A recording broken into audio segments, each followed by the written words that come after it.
사랑하는 성도 여러분, 성경 묵상 시간입니다. 오늘은 욥기 39장에서 42장까지를 읽으며 기도문으로 시편 28편을 함께 읽게 됩니다.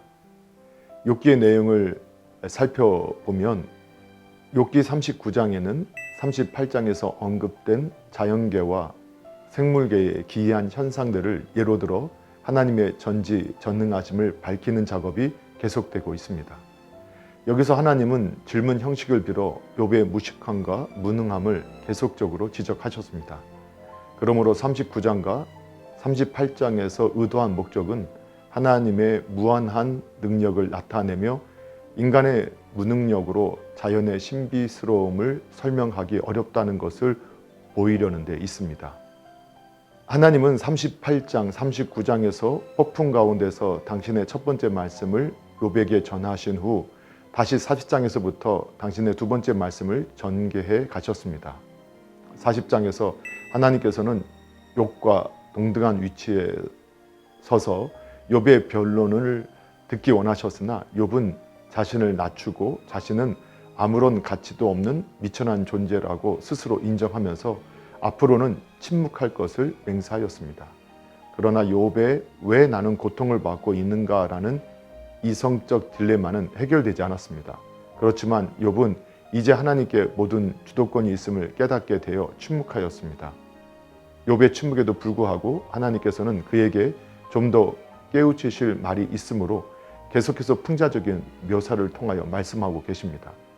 이처럼 하나님께서는 당신의 선하심과 사랑으로 욥의 믿음을 견고케 하시기 위해 욥을 고통에 방임하셨을 뿐만 아니라 고통 가운데 있는 그를 찾아와 당신의 깊으신 뜻을 전달하셨습니다.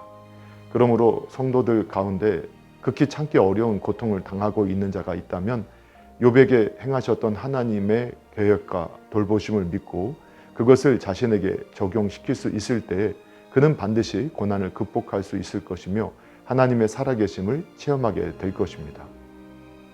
욥기 40장에서 하나님은 하마를 예로 들어 당신의 능력을 욥에게 소개하셨는데 41장에서는 그 두 번째 예로서 악어를 사용하시어 전장과 동일한 요점을 강조하셨습니다. 41장에서 말하는 악어는 바다에 있는 괴물로서 인간이 잡을 수 없으며 또한 햇빛을 멸하기도 하고 하나님의 세우신 질서를 파괴하려는 세력과 야합할 수도 있기 때문에 보통 악어와는 엄청난 차이가 있는 악어임에 분명합니다. 하나님께서는 온 인류가 그렇듯이 욥도 이 악어 앞에서는 꼼짝 못할 것이라면서 오직 당신께서만이 그것을 조정하시고 놀이개 같이 놀릴 수 있을 뿐이라고 말씀하셨습니다. 이처럼 하나님은 당신의 만유의 주인으로서 이 세상을 통치해 가신다는 사실을 욥에게 계속해서 알리심으로 욥으로 하여금 자기가 당하고 있는 고난마저도 하나님의 섭리에 포함되어 있는 것임을 깨우쳐 주셨습니다. 이와 같이 우리도 하나님의 신비스럽고 위대하신 사역을 바라볼 때마다 우리 자신의 유한함을 발견할 수 있어야 할 뿐만 아니라 감추어진 하나님의 뜻을 찾아내는데 온 힘을 쏟아야 할 것입니다.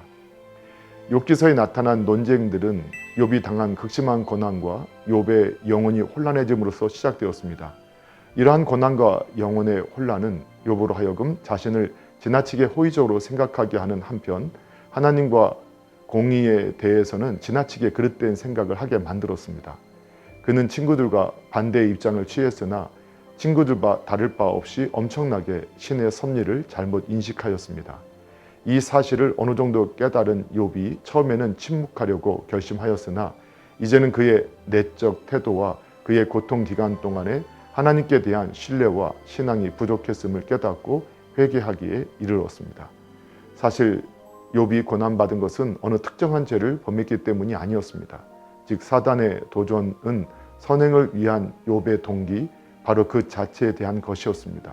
다시 말하면 욥의 신앙 동기의 순수성과 절대 신뢰성에 대한 도전이었습니다. 42장에서 욥은 그 자신의 죄와 하나님과의 인격적 교제의 필요성을 깊이 깨달음으로써 지극한 겸손을 통한 최대의 승리를 얻게 되었습니다.